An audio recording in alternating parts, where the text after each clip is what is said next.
Hey guys, welcome back to Basics, where my fiance Michael's teaching me how to trade. Today we're learning about ETFs. We also have a full playlist of kind of where we began, starting with what is a stock. So if you want to click all the way back and kind of follow along to where we are now, that would be great.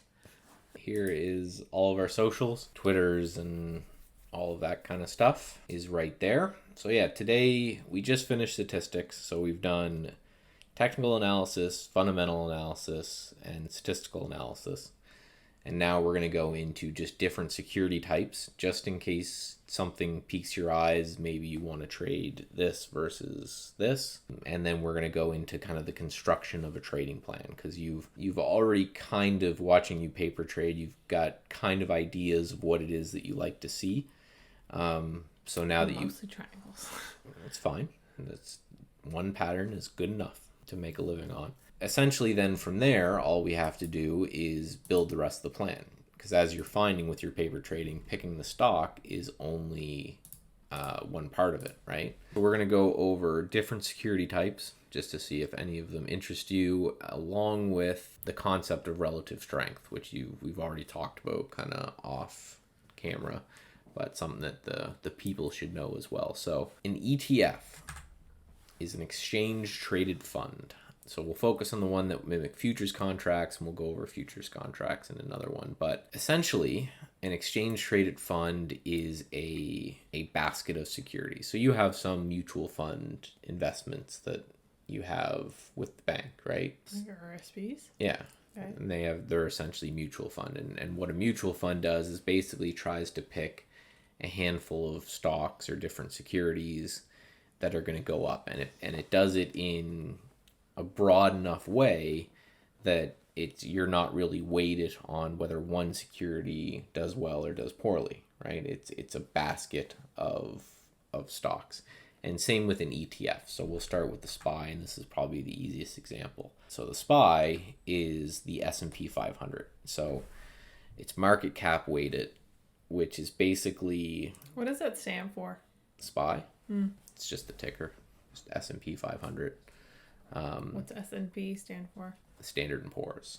So that's the company that does it. So essentially all it is they take 500 of the largest market cap weighted. And market cap is just, remember, how many shares you have outstanding multiplied by the price, right? Okay. So if you had 2 shares and they were worth $100 each, the market cap or the value of your company is $200, right? So it goes and it finds the biggest ones. So the names that you would know, like Walmart and Apple and Google and Tesla and like these big companies, and it picks 500 of them, and it basically buys 1 share of each. You could consider it like that. So when people talk about the market, they're generally talking about the S&P 500, because if you grab 100 of the biggest stocks out there from all different industries, from tech to retail to industrials to energy to all these different things,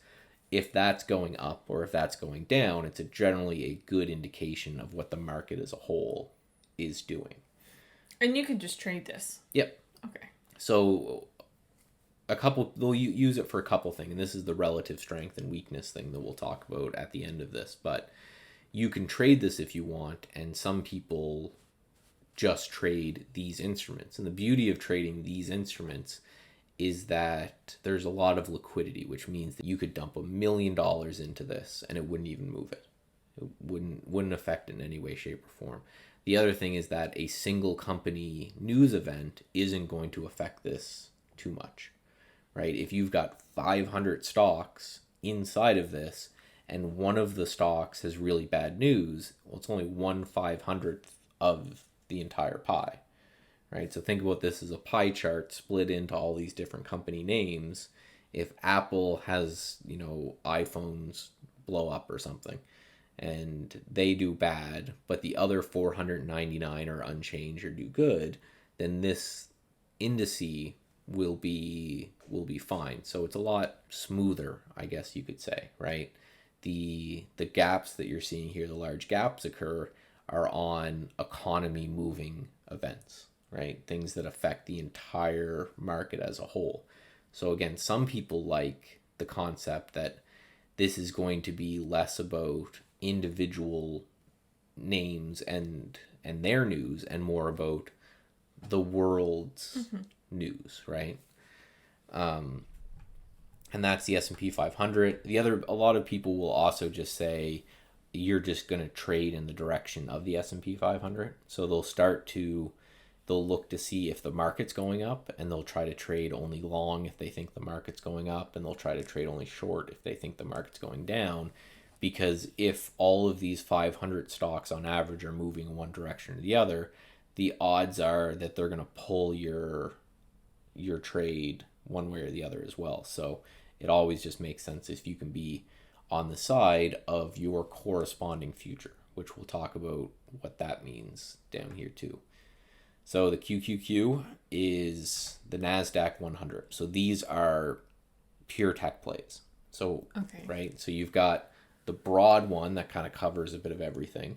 And then we're going to start going into all the different things that you can trade. There's hundreds and hundreds of these. So if you just wanted to trade, instead of picking Apple or Google or Netflix or Amazon, if you just wanted to trade tech as a whole, you thought tech was going to do very well, you could pop into something like this. And then you can go even more specific. So TAN is solar stocks, right? So if you wanted to go, not only you didn't want to take a bet on the entire industry, and you didn't want to take a bet on just tech stocks, but you only wanted to take a bet on solar tech stocks, you could do that. If for whatever reason you thought... These are solar tech stocks? Well, solar is generally tech stocks too, right? But they're just any name that has anything to do with solar. If they make solar panels or batteries or whatever, they get put into this industry. So you could see how you could trade... Instead of individual names, you could trade whole sectors or whole ideas. Okay. And technical analysis and everything we've talked about work on these the same as anything else. Where do you find the names of the industries you want to... Just out of curiosity. We have them in Trade Ideas. You can go through and just click, and you can see what's inside of each one. And then you can just go to these guys' websites. So there's companies that make these instruments. So like these are all the Spider ones, which is just a company that just puts together these securities for people to trade.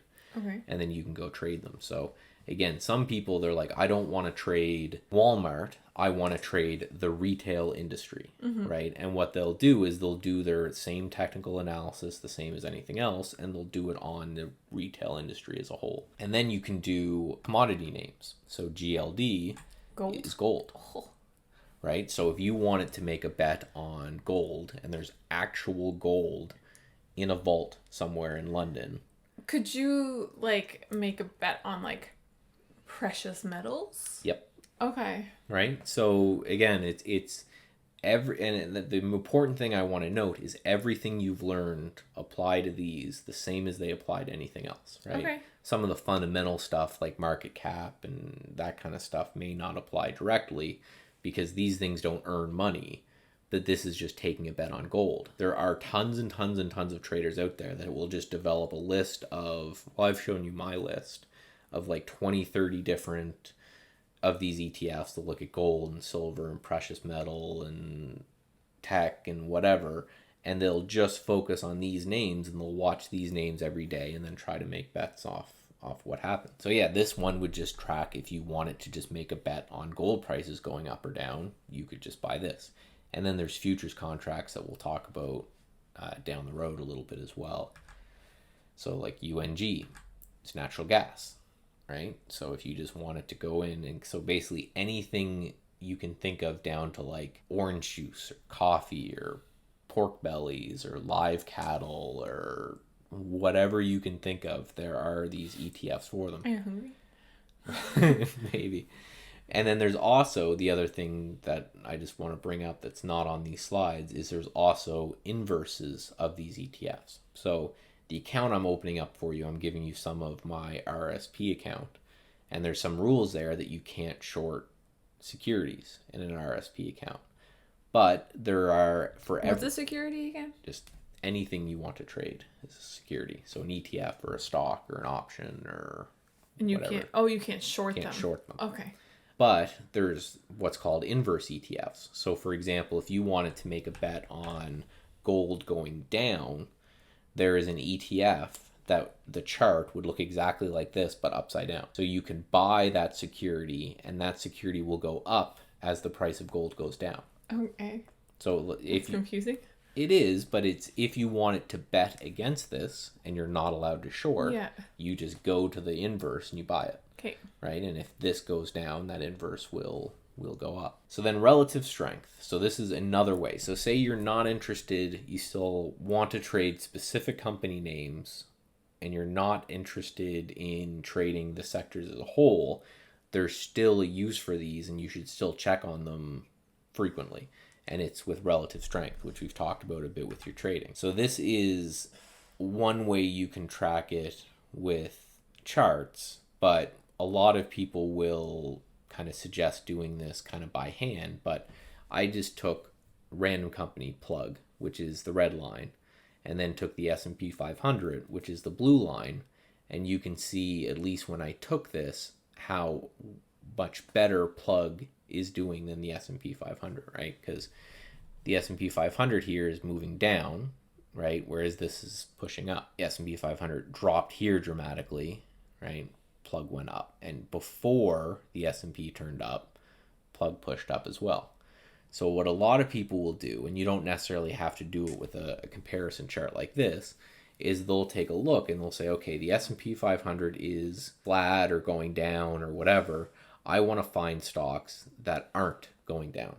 Either stocks that are going up or stocks that are holding their own, because my theory is that there's somebody there who's buying as the SPY is pulling it down. So think of the SPY as kind of like, they say, a rising tide floats all boats, right?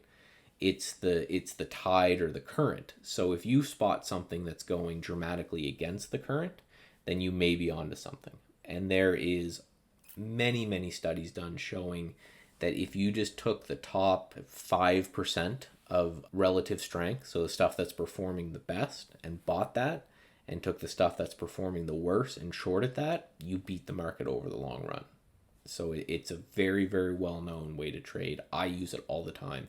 If the market is tanking and I'm looking at my account that I'm only allowed to go long in, what I will do is I will just watch things that haven't sold off with the market, right?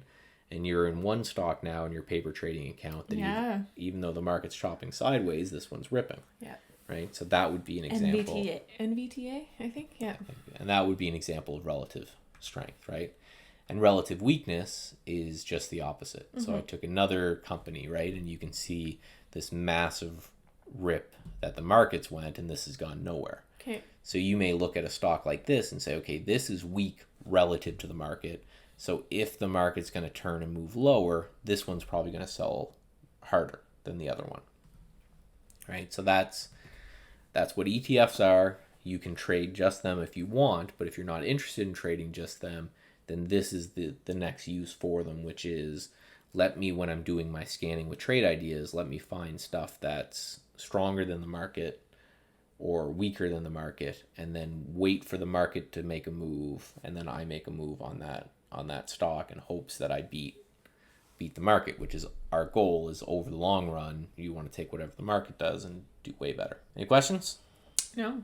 That makes sense? I think so. You think so? Mm-hmm. Okay. So next we'll go options and futures, which are derivative securities, so they're a little bit heavier. They may interest you for trading vehicles as well, but the cool thing is that technical analysis works with all of them, which is why we focus so heavily on it. So, all right, check us out here, guys.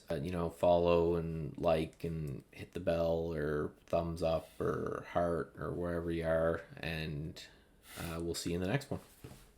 Bye.